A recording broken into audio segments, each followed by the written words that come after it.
बाजार में जो कुछ भी हुआ और रिवा ने जो कुछ भी बोला, उन सारी बातों को याद करते हुए व्योम को अजीब सी बेचैनी होने लगी। वो रिवा के साथ अपने किराए के छोटे से मकान पर जा पहुंचा, जो उसने पंचोली फूल के जरिए इनाम में मिले सात्विक सिक्कों से लिया था। लेकिन व्योम अब भी इस बात से अनजान था कि कोई रहस्यमय इंसान लगातार उसका पीछा करता जा रहा था। बेचैनी में व्योम ने जब रात को खाना नहीं खाया, तो रिवा की मां गंगा ने व्योम से पूछा, क्या हुआ व्योम? तुम आज बहुत ज्यादा परेशान लग रहे हो। सब ठीक तो है? व्योम के चेहरे पर एक असहज सी मुस्कान आई और उसने जवाब दिया, हाँ मां, सब ठीक है। बस ये समझ में नहीं आ रहा था कि रिवा को, आपको और बाबा को तोहफे के तौर पर क्या चीज दूं। व्योम की बात सुनकर मां गंगा के चेहरे पर हल्की सी मुस्कान आ गई और उन्होंने व्योम के कंधे पर हाथ से हल्की चपत लगाते हुए कहा, अरे नहीं नहीं, इस उम्र में हम क्या करेंगे तोहफे का?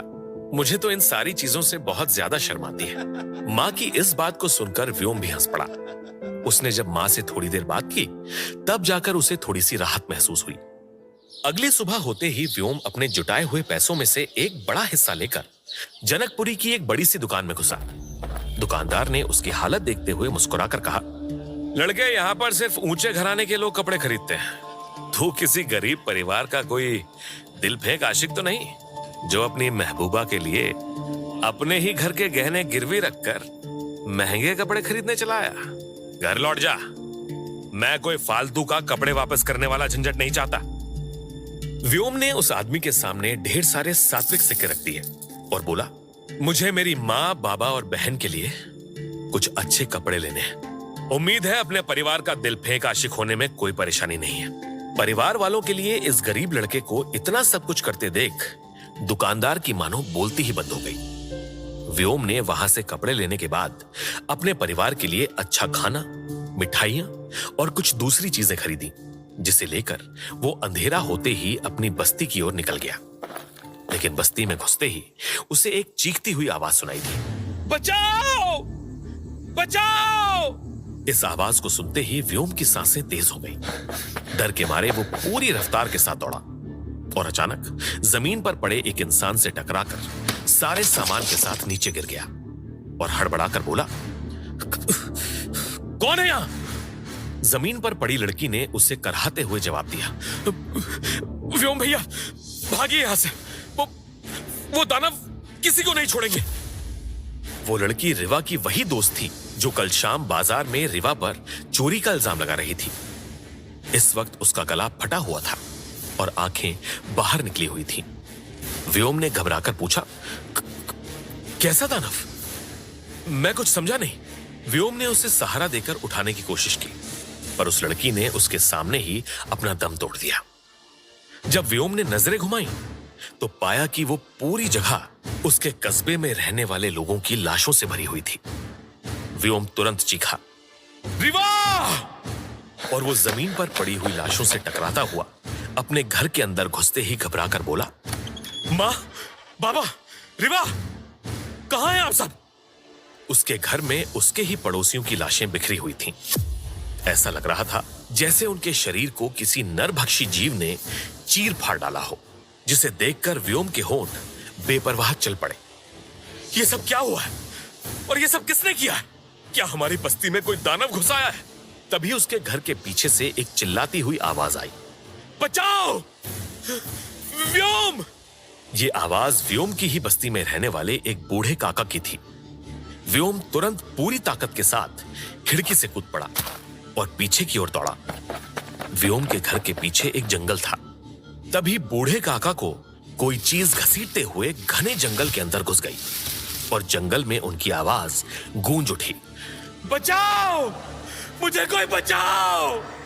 व्योम दौड़ा और घनी झाड़ियों और पेड़ों के बीच से गुजरते हुए खुद से बोला, गुरुजी की बातों के अनुसार मैंने अपने शरीर को अच्छे खाने और हर रोज कसरत और हथौड़ा चलाने वाले काम करके पिछले 2 सालों में मजबूत बना लिया है। अब इस लड़ाई के लिए उन शक्तियों का इस्तेमाल करने का वक्त आ गया है। व्योम का शरीर पहले से कहीं ज्यादा मजबूत हो गया था। उसके शरीर के हर एक हिस्से पर गठीली मांसपेशियां उभर आई थीं और जंगल में उस चीज का पीछा करते हुए उसके लंबे बाल हवा में उड़ते जा रहे थे। तभी अचानक उसका पांव एक ऐसी झाड़ी से टकराया कि व्योम एक बहुत ही गहरे गड्ढे के अंदर जा गिरा और पत्थर के टकराने की वजह से उसका सर फट गया।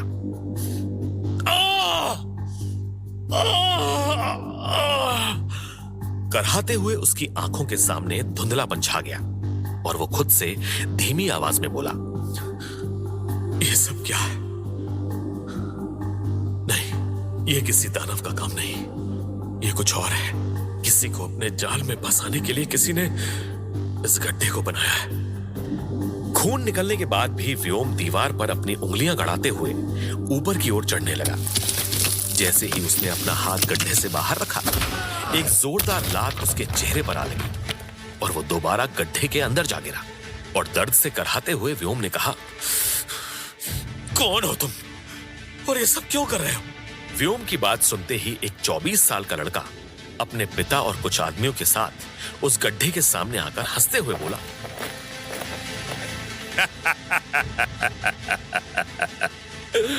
याददाश्त बहुत कमजोर हो गई है तेरी। रोज सुबह 2 बादाम खाया कर।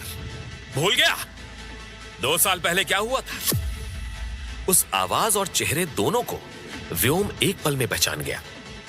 वो कोई और नहीं बल्कि जयचंद ही था, जिसके दोस्तों से रिवा को बचाते हुए व्योम ने उन्हें मार डाला था। उसे देखकर व्योम ने कहा, जयचंद, तूने क्या किया है सबके साथ? मेरी बस्ती में रहने वालों का क्या कसूर था? वो तेरे दुश्मन नहीं थे? उनकी ये हालत किसने की? जयचंद ने तुरंत जवाब दिया, तू इतना नादान है कि दुनिया में होने वाली चीजों का तुझे शायद अंदाजा भी नहीं। बकवास बंद कर और बता, मेरी बहन, माँ और बाबा कहां हैं? क्या किया तूने उनके साथ? अगर उन्हें कुछ हुआ तो मैं तेरी और तेरा साथ देने वाले किसी भी इंसान की जान लेने से पहले एक पल के लिए भी नहीं सोचूंगा। तुझे तो पछतावा होना चाहिए था कि तूने और तेरे दोस्तों ने जो मेरी बहन रिवा के साथ करने की कोशिश की थी, उसके लिए तुझे खुद से ही खुद को मार डालना चाहिए था। व्योम के इतना कहते ही जयचंद के बाप ने अपनी मूंछ पर दाव देते हुए कहा, हम ऊंचे घराने के लोग हैं और हमारा पहला उसूल यह है कि हम गरीबों पर अपनी शान कायम रखते हैं। उसके लिए हम इज्जत लूटने से लेकर लोगों की जान लेने से भी नहीं हिचकते। हम तो सिर्फ तक्षशिला के बाजार में अपने लिए कुछ हथियार खरीदने आए थे और अचानक से तू मेरे बेटे के हाथों मरने के लिए यहां मिल गया। व्योम ने तुरंत गुस्से में उत्तर दिया, बहुत हो गया, अब उल्टी गिनती शुरू कर दो तुम सब अपनी। इतना बोलकर व्योम ने अपने दोनों हाथ जोड़े और धीरे से बोला, जल शक्ति, सालों बाद जागने का वक्त आ गया है, साथ दो मेरा। व्योम ने काफी कोशिश की लेकिन उसकी शक्तियां जाग ही नहीं रही थीं और वो परेशान होकर खुद से ही बोला, ये क्या हो रहा है? अब तो गुरुजी के कहने पर मैंने अपने शरीर को मजबूत भी बना लिया है, फिर मेरी शक्तियां क्यों नहीं जाग रही? आखिर क्यों? इतने में जयचंद और उसके पिता ने व्योम के ऊपर मिट्टी का तेल डालना शुरू कर दिया।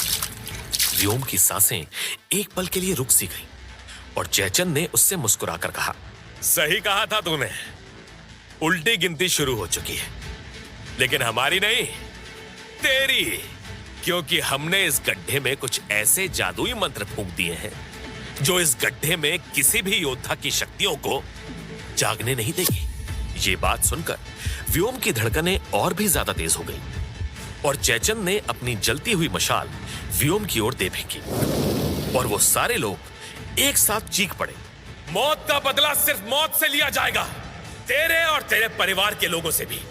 जैसे ही उनके हाथ से मशालें छूटकर गड्ढे में गिरी, व्योम का शरीर आग की लपटों में धधक उठा।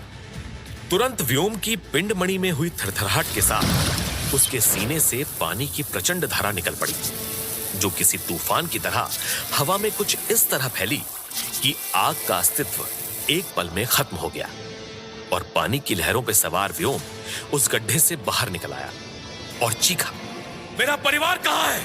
मैं ये आखिरी बार पूछ रहा हूं, क्योंकि इसके बाद सिर्फ और सिर्फ मैं वार करूंगा। व्योम की नीली आंखों को देखकर जयचंद का चेहरा पसीने से भीग चला। वो डरकर बोला, बाबा, इसी शक्ति की मदद से इसने मेरे उन सारे दोस्तों को मारा था। आपने तो कहा था कि इस गड्ढे में कोई भी शक्तियां इस्तेमाल नहीं कर पाएगा, तो फिर इसकी ये शक्तियां कैसे जाग उठी? जयचंद के पिताजी ने तुरंत कहा, पता नहीं क्या है इस लड़के में, लेकिन हमें इसे फौरन मारना होगा। दूसरी चाल का वक्त आ गया है।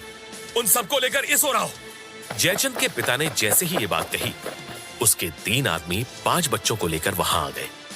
उन बच्चों के शरीर से मिट्टी के तेल की गंध आ रही थी और उनके साथ जयचंद के 3 आदमी भी थे, जिनके हाथ में मशालें जल रही थीं। वो बच्चे चीखे, व्योम, व्योम भैया बचाइए हमें। व्योम उन्हें देखते ही घबरा गया, क्योंकि ये उसकी गरीब बस्ती में रहने वाले बच्चे थे। व्योम उन्हें पहले से ही जानता था। व्योम ने गुस्से में कहा, कमीनो, लड़ाई मुझसे और मेरे परिवार से है। मेरी बस्ती में रहने वाले लोगों को इसमें मत घसीटो। जयचंद तुरंत व्योम की तरफ दौड़ा। उसके हाथ से पीली शक्ति निकल पड़ी। उसने घुमाकर शक्तियों से भरा मुक्का व्योम की छाती पर मारा और व्योम पीछे जा गिरा, जिसे देखकर जयचंद मुस्कुराते हुए बोला, तो आखिरकार तुम्हारी कमजोरी का पता चल ही गया। तुम खुद से ज्यादा दूसरों की फिक्र करते हो, और यही कमजोरी आज तुम्हारी मौत का कारण बनेगी। उन बच्चों को मोहरा बनाकर जयचंद और उसके साथी व्योम के ऊपर हमला करने लगे। थोड़ी ही देर में व्योम को कई जगह चोट लग गई। तभी जयचंद ने व्योम के शरीर पर ऐसा वार किया कि व्योम हवा में उड़ते हुए पेड़ की डाली से टकराकर उन बच्चों के बिल्कुल पास जा गिरा। एकाएक व्योम के शरीर से जल शक्ति से बना 20 फीट लंबा अजगर निकल पड़ा।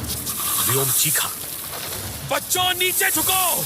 वो बच्चे फौरन घुटने के बल बैठ गए और व्योम ने पानी का वो 20 फीट लंबा अजगर उन तीनों मशाल पकड़े आदमियों की ओर दे फेंका, जिससे टकराते ही वो तीनों मशालें बुझ गईं और वो तीनों आदमी हवा में उड़कर बहुत ही दूर जा गिरे। ये देखकर जयचंद चिल्लाया, व्योम, या तो तू खुद मरेगा या तेरी वजह से दूसरे मरेंगे। इतना बोलते ही जयचंद ने एक दूसरी जलती हुई मशाल वहां खड़े बच्चों में से एक पर दे फेंकी। तुरंत उसका शरीर आग की लपटों में जल उठा और व्योम घबरा कर बोला, मुझे फौरन कुछ करना होगा, अभी। व्योम ने उस पर पानी की बौछार दी, लेकिन उसका शरीर पहले ही काफी हद तक जल चुका था। यह देखकर व्योम बौखलाकर चिल्लाया, जयचंद, अब तुझे मरना ही होगा। व्योम पूरी ताकत के साथ उसकी तरफ दौड़ा। इतने में झाड़ियों से निकलते हुए 2 इंसानी पिशाच दानव व्योम और बस्ती के बच्चों के ऊपर झपट पड़े। व्योम ने तुरंत अपने हाथ जोड़ते हुए कहा, जल शक्ति, ढाल का निर्माण करो। इतना बोलते ही व्योम के शरीर से पानी निकलने लगा। किसी ढाल की तरह उसने व्योम और उन बच्चों को चारों तरफ से घेर लिया। लेकिन जैसे ही व्योम की नजर उन दोनों पिशाच दानवों के चेहरे पर गई, घबराहट के मारे व्योम बोल पड़ा, मां, बाबा, ये क्या हुआ आप दोनों के साथ? आप मुझ पर हमला क्यों कर रहे हैं? होश में आइए। पिता नीलांबर और मां गंगा दोनों के मुंह से खून टपकता जा रहा था, मानो वो कई इंसानों का खून पीकर यहां आए हों। व्योम कुछ भी समझ पाता। इतने में उसके पिता नीलांबर ने दौड़ते हुए अपने पंजे से पानी का ढाल फाड़कर एक बच्चे का गला पकड़ लिया। बाबा छोड़िए उसे! व्योम चिल्लाया और उसने अपने बाबा नीलांबर के शरीर को पीछे से पकड़कर बहुत ही जोर से दे चला। लेकिन उसके ऐसा करते ही वो बच्चा जमीन पर गिर गया, क्योंकि उसका गला फट चुका था और उसके मांस का बहुत बड़ा टुकड़ा पिता नीलांबर के मुंह में था, जिसे देखकर व्योम की सांसें रुक सी गई थीं। नीलांबर और गंगा को क्या हो गया था? क्या उन्होंने ही अपनी बस्ती में रहने वाले लोगों की जान ली थी? क्या ये सब जयचंद का किया धरा है? क्या व्योम उन्हें बचा पाएगा? जानने के लिए सुनिए इस रोमांचक कहानी का अगला भाग।